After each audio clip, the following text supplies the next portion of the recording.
This is Talk Business and Politics with Roby Brock. Welcome to today's Talk Business and Politics. I'm joined by John Brummett of the Arkansas Democrat-Gazette. Good to see you. Good to be seen. Yeah. Good to be here. A happy belated Mother's Day to you. So did a good weekend. Get to visit with your mom some? I know she's had health issues, but she has, and I did not get to see her yesterday, but I saw her over the weekend. Okay. Last week. Good. Well, I got to spend some time with my mom and my wife. And well, that was great. That was great. A threefer right there. Yeah, so. Good. You had a full day. I did. We are going to play a new game here. I'm going to call it Political Jeopardy. Oh, great. Yeah. And I think you're up for it. I'm up for anything. Anything you need. All right, so here's the deal. There's two categories because we got a time limit. $200, $400, $600 in each one. So you can say the category and for what number, dollar amount you want to go for. The two categories are Mount Rushmore and Trump. Those are your two categories. Which, by the way, do not put those together. We're not putting Trump on We Mount may find Rushmore. a way to do this, all right? So which category and which dollar amount do you want to go first? Well, 200, 400, or 600 for Mount Rushmore or Trump? Well, how many questions are we going to do? Well, we got 6. Are we going to do them all? I think you want me to hit quick? You're talented. I think you can do it. Well, let's just take You're wasting time right now. Okay, Rushmore for 2. Rushmore for 200. These 4 people make your Arkansas musical Mount Rushmore, but this state gives Arkansas the most run for its money. The Rushmore of music in Arkansas, as revealed in my column yesterday: Johnny Cash, Glenn Campbell, Louis Jordan, Sister Rosetta Tharpe. 4A, first man up, Levon Helm, second, Al Green. This all began, as you may know, when the New Jersey governor decided to brag that they had the best musical route, Mount Rushmore, with Sinatra, Springsteen, Whitney Houston, and Bon Jovi, which caused people across, this was on Twitter, across the country. Every state came in. The state that gives Arkansas its run? Yes. Mississippi. And who are their picks? Well, I'd start out with Elvis.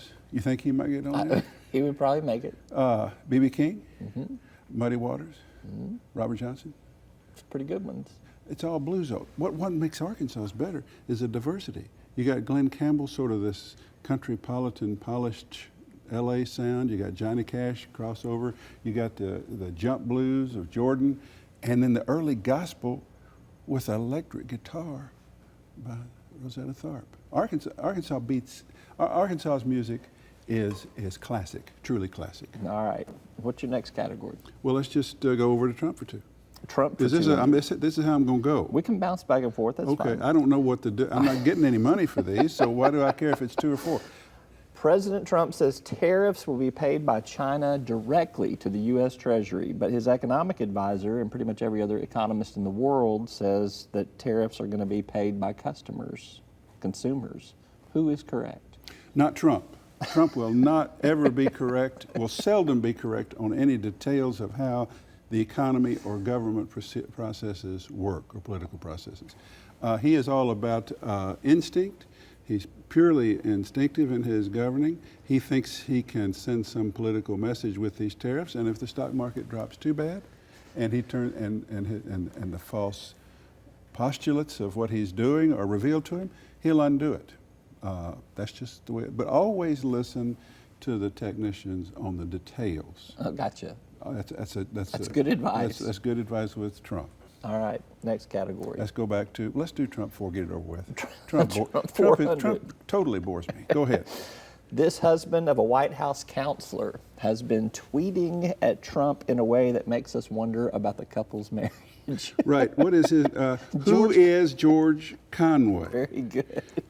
You got to wonder what it's like at that home.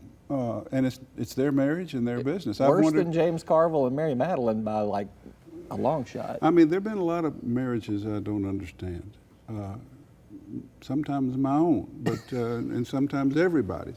But my goodness, this guy, George Conway, she is like, I don't know what she is, Kellyanne. I mean, you got a press secretary, you've got a communications chief, you've got a chief advisor to the president. She's just a general pro-Trump talker.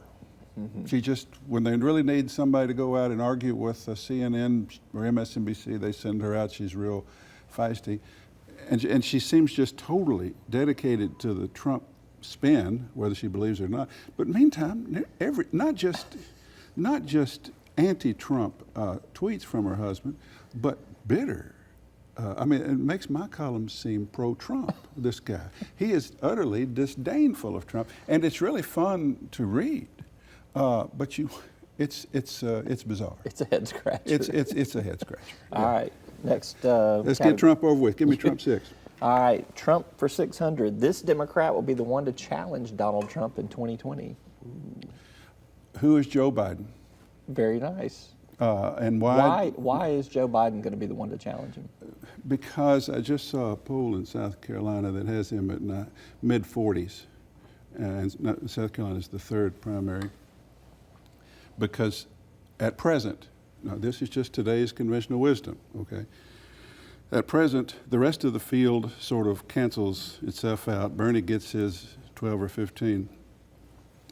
But you cannot win a Democratic presidential primary without the African American vote. The only person who ever did it was Michael Dukakis, because all the African American vote was for Jesse Jackson, and it was contained that way, and he managed to beat Jackson barely. Otherwise, Mondale beat Hart because of African American vote. Clinton beat Tsongas and others because of the African American vote. You got to have it. Joe, I didn't realize how he was going to dominate. I thought Kamala Harris would, and others, would compete for it. At present, his connection with Obama, his veteran status as a Democratic figure, he's there. So right now, Joe Biden. The thing about Biden, and I don't want to go on too long because we've got more questions coming. Biden is always in jeopardy as long as Biden is talking. That's the thing you need to know. There's actually a story out this weekend about how disciplined he has been with his messaging, which has been a surprise. His staff is saying we're trying to not get him too close to rope lines so that he could have actual interaction with people, because he is he never met a stranger, and he'll say just about anything that runs through his head. So there'll be a couple of incidents, and we'll see how serious they are. But right now the answer to that question is, who is Joe Biden? All right, We've back got two more Mount Rushmores. Yeah. All right, which one do you want? Well, what do you mean? 400 or 600? Well, they're different. Does it make a darn? Yeah. I'll go 4. All right, Mount Rushmore for 400. These 4 Arkansans make your political Mount Rushmore. Wow. Oh, have we stumped you? No. Okay.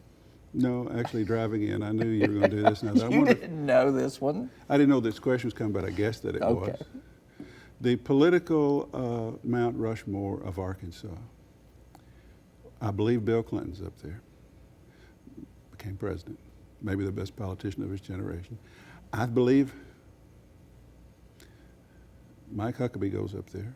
Yep. Because he was a successful governor, and he became a national political figure. I believe J. William Fulbright is up there because he's an iconic statesman of a senator, particularly on Fulbright scholarships and his opposition to the Vietnam War, and chairman of Senate Foreign Relations. So there are 3. Mm-mm. You're wondering on the 4th if I'm going to put Hillary Clinton up there. Or? I'm not. Okay. Or who? Is it my question? I know who you're going to pick. Really? I'm going to write it down and you tell me if I'm right. All right. Because historians rank him as the greatest governor in the state's history. Mm-hmm. And because he was a man who introduced an entire new era of charismatic, progressive, democratic leadership in the state. Who is Dale Bumpers for the 4th? Really? What'd you write down? Rockefeller. There you go. See, Rockefeller is 4A. You could argue that as well, but that's tough. You know, Rushmore, the thing about, I'm trying to get people to understand, the Rushmore it requires hard choices. 4. You know, Bumpers or Rockefeller, but I got to pick one. You got to pick one? I picked Bumpers. All right. Are we last done? one, Mount Rushmore for 600, your last question. Okay. You ready? You've obviously written a lot about Mount Rushmore, particularly as the music sense, but right. On the real Mount Rushmore, yeah. This person comes off the mountain to make room for Trump. Who is it? That's the worst question in the history. Jeopardy would be canceled forever if they had questions like this. You mean among Abraham Lincoln, George Washington, Thomas Jefferson, and Teddy Roosevelt, I'm supposed to take one of them off and put the great orange one up there? Who's your 4A? That's the worst question All ever. right. I will tell you, however. You don't get the money on that one then. Well, I'm going to tell you. All right, I'm listening. If you had to take one off, although he was a epic, heroic figure and a mountain of a man, Teddy Roosevelt is probably less historic than Lincoln, Jefferson. The other three have monuments in D.C. already. Mm-hmm. Teddy doesn't. So let's, you're forcing me to consider an iconic carved mountain in America's. I didn't promise this would be easy, John. And we've got pictures. What you've made me consider is Abraham Lincoln, George Washington, Thomas Jefferson, and this guy Trump. I will never forgive you for that. We can never play this game again. All right, that is. Well, that was actually kind of fun. Thanks. All right. He's John Brummett with the Arkansas Democrat Gazette. You can catch him 3 times a week in the paper, a 4th day online. Thank you so much. Thank you. And that's all for today's program. We'll see you next time. Each day, the promise of our nation begins again. Arkansas and America, moving forward. I help make that promise a reality. It's not for everyone, but people everywhere depend on us. Oh, I love you too, sweetie. Trucking delivers, or everything stops. And that's what drives me. I did. You'll find us at the end of a lot of long country roads, covering over 60% of the great state of Arkansas. Our 17 electric distribution cooperatives are working day and night to provide reliable, affordable power to over 500,000 homes, farms, and businesses, just like yours. The Electric Cooperatives of Arkansas, your local energy partners.